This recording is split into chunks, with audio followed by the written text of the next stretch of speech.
ചേട്ടനായിരുന്നു. ഞാൻ വല്ല കള്ളന്മാരാണെന്ന് വിചാരിച്ച് പേടിച്ചുപോയി. ഇതെന്താ ഈ സമയത്ത് ഇവിടെ? അറിയണോ നിർബന്ധമാണോ? അല്ല, നിർബന്ധമൊന്നുമില്ല, ഞാൻ ജസ്റ്റ് ചോദിച്ചതേ ഉള്ളൂ. ഞാൻ ഇവിടെ മുമ്പ് പണിക്കുന്നിരുന്നത് കുറച്ച് കണക്കുകൾ തീർക്കാനുണ്ടായിരുന്നു. എന്തായാലും ഞാൻ പോവല്ലേ, എല്ലാ കണക്കും തീർത്തിട്ട് പോകാൻ വിചാരിച്ചു. രാത്രി ആയതുകൊണ്ട് എനിക്ക് ആളെ മനസ്സിലായില്ല. പിന്നെ വീടിന്റെ പുറയിലേക്ക് പോകുന്ന കണ്ടപ്പോ എന്തോ ഒരു സ്പെല്ലിംഗ് മിസ്റ്റേക്ക് വന്നു. നാട്ടില് മൊത്തം മോഷണല്ലേ ചേട്ടാ? രാത്രി ഇറങ്ങുന്ന കള്ളന്മാരെക്കാൾ പകലിറങ്ങുന്ന മാന്യന്മാരെയാ സൂക്ഷിക്കേണ്ടത്. പിന്നെ ഇതാണ് എൻ്റെ സ്ഥിരം വഴി. ഇതാ പുറത്തെ ഗേറ്റ് കിടന്ന എൻ്റെ വീടായി.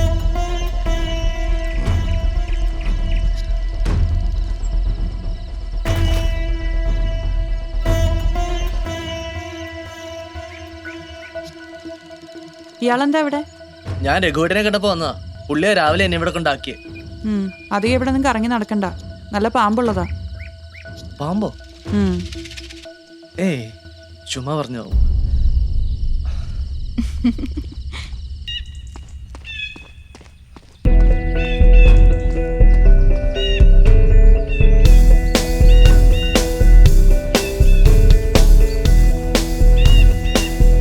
ചേട്ടാ നടത്തിക്കൊണ്ട് പോകണ്ടായോ? Hello, good morning. Good morning ചേട്ടാ. ചേട്ടാ കുറച്ച് വെള്ളം.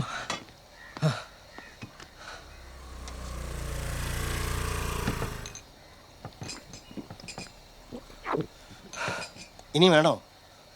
വേണ്ട ചേട്ടാ. ഒരു കൃഷ്ണനെ ഹരി അറിയോ? ഹരികൃഷ്ണനെ ആണോ ഉദ്ദേശിച്ചത്? ആ അതെ. എന്താ കാര്യം? കാശ് വല്ലതും പറ്റിച്ചോ? വീട് വൃത്തിയാക്കണമെന്നില്ല അഡ്വാൻസ് വാങ്ങിയൊരു പോക്ക് പോയതാ. പിന്നെ ആ വഴിക്കങ്ങ് കണ്ടില്ല. അവന്മാർക്ക് പറയാനേ ഒരു അഡ്രസ്സും ഉണ്ടാവില്ല. മോന്റെ കാശ് പോയെന്ന് തന്നെ കരുതിയാൽ മതി. എല്ലാ നാട്ടിലും നാടിനെ പറയിക്കാനായിട്ട് ആരെങ്കിലും ഒക്കെ ഉണ്ടാവുമല്ലോ. അപ്പൊ അതിനൊരു തീരുമാനമായി. തീർച്ചയായിട്ടും. എന്നാ ശരി ചേട്ടാ. ഓ ശരി, പോയേക്കോ. ഓക്കെ.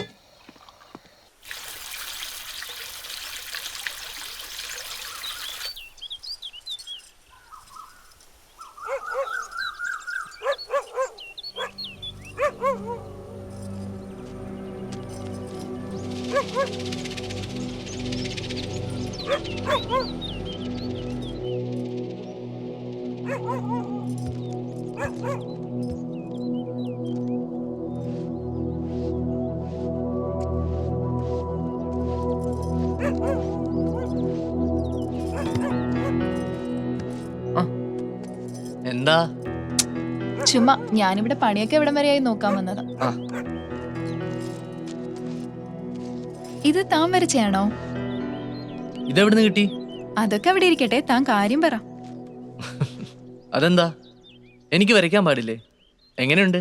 സംഭവം കൊള്ളാം, പക്ഷേ എന്റെ ചിത്രം വരയ്ക്കാൻ കാരണം? പ്രത്യേകിച്ചൊന്നുമില്ല. എവിടെ സൗന്ദര്യം കണ്ടാലും എനിക്കിത് ക്യാൻവാസിലേക്ക് പകർത്തണം തോന്നും. കൊള്ളാം, എന്നാ ഇത് ഇവിടെ തന്നെ ഇരിക്കട്ടെ. ചേച്ചി ജോലിക്ക് പോയോ? ആ, പോവേണ്ട സമയായി. റെഡിയായി നിൽക്ക. രാവിലെ തന്നെ നല്ല പണിയല്ലേ? ഇവിടെ വന്നപ്പോ തൊട്ട് എനിക്ക് പണിയാ കിട്ടിക്കൊണ്ടിരിക്കുന്നു. അതിന്റെ കൂടെ ഇതും. ഇത്ര പെട്ടെന്ന് ഞങ്ങളുടെ നാടും എടുത്തോ? ഏയ്, നാടെങ്ങനെ മടുക്കാനാ? എവിടെ നോക്കിയാലും കണ്ണിന് കുളിർമേകുന്ന കാഴ്ചകളല്ലേ. പിന്നെന്താ പ്രശ്നം?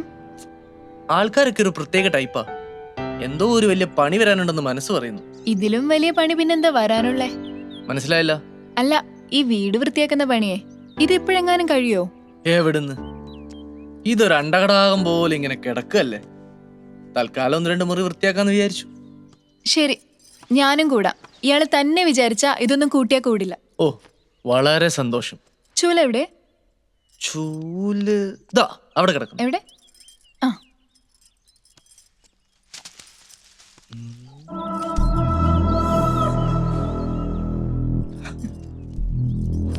അത് ശരി. ഇതാണല്ലേ നേരത്തെ പറഞ്ഞ കണ്ണിന് കുളിർമയുള്ള കാഴ്ചകൾ. Sorry friends.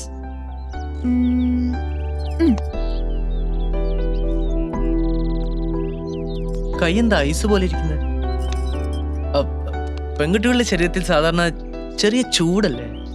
അത് ഞാൻ അലക്കിക്കൊണ്ടിരിക്കുവായിരുന്നു. ഇവിടുത്തെ വെള്ളത്തിനെ നല്ല തണുപ്പാ. അല്ല, ഇയാള് കൊള്ളാലോ.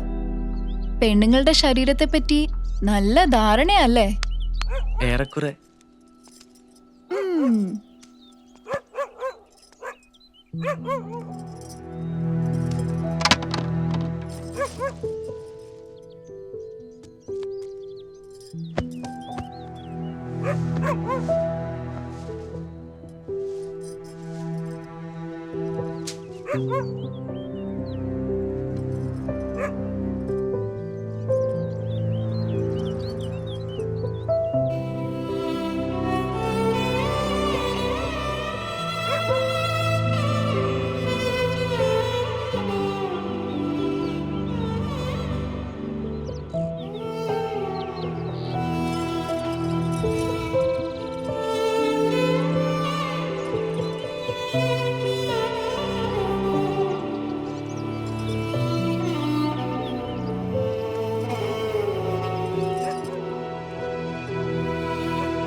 സ്ലിപ്പായി പോയി.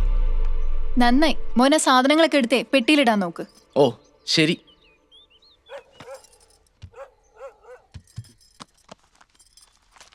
ഇതൊക്കെ മുമ്പ് താമസിച്ചിരുന്നവൻ്റെ ആന്നല്ലേ പറഞ്ഞ്? ഫുൾ ആക്രി സാധനങ്ങളാണല്ലോ. കല്ലും ബുക്സും കുന്തവും കുടച്ചക്രവും സകല ഐറ്റംസും ഉണ്ട്. ഹലോ, ഇത് ഏത് ലോകത്താ? അതിങ്ങ് തായി പെട്ടിയടക്കട്ടെ. അതിങ്ങ് തരാൻ. വേണ്ട, ഇതിവിടെ ഇരുന്ന് ശരിയാവില്ല. അല്ല, ഇത്രയും നാൾ ഇത് ഇവിടെ തന്നെയല്ലേ ഇരുന്നിരുന്നത്? പിന്നെ ഇത് വെറൊരു കല്ലല്ലേ, ബോംബൊന്നും അല്ലല്ലോ. ഇത് വേറൊരു കല്ലല്ല ശാന്തനു, ബോംബിനേക്കാൾ പ്രശ്നം പിടിച്ച ഒന്നാ. ഇത് എൻ്റെ കയ്യിൽ നിന്ന് എപ്പോഴോ നഷ്ടപ്പെട്ടു പോയതാ. എന്ത് പ്രശ്നം? എന്താ ഈ കല്ലിന്റെ പ്രത്യേകത? ഇതൊരു മാജിക് സ്റ്റോൺ ആണ്. Magic stone? എന്ത് മാജിക് സ്റ്റോൺ? ഇതിങ്ങനെ കൈവച്ച് പ്രാർത്ഥിച്ചാ നമുക്ക് ഇഷ്ടമുള്ള ആളുടെ രൂപം സ്വീകരിക്കാൻ പറ്റും.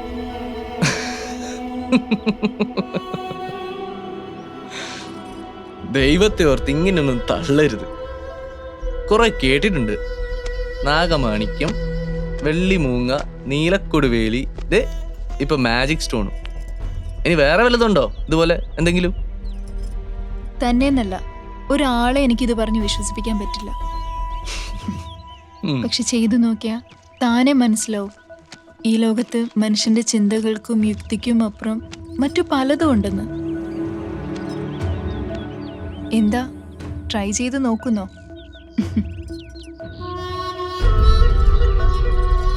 പിന്നെ ഇങ്ങനൊരു കല്ലുണ്ടെ പിന്നെ എല്ലാം എന്താ എളുപ്പാ.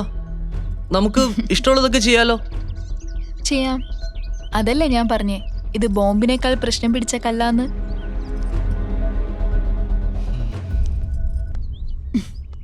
ചില മനുഷ്യർ അങ്ങനെയാണ് ശാന്തനു. നമ്മുടെ അനുഭവത്തിൽ വരാത്ത ഒന്നും നമ്മൾ വിശ്വസിക്കില്ല. അങ്ങനെയുള്ളവർക്ക് ദയവായിട്ടൊരവസരം തരും.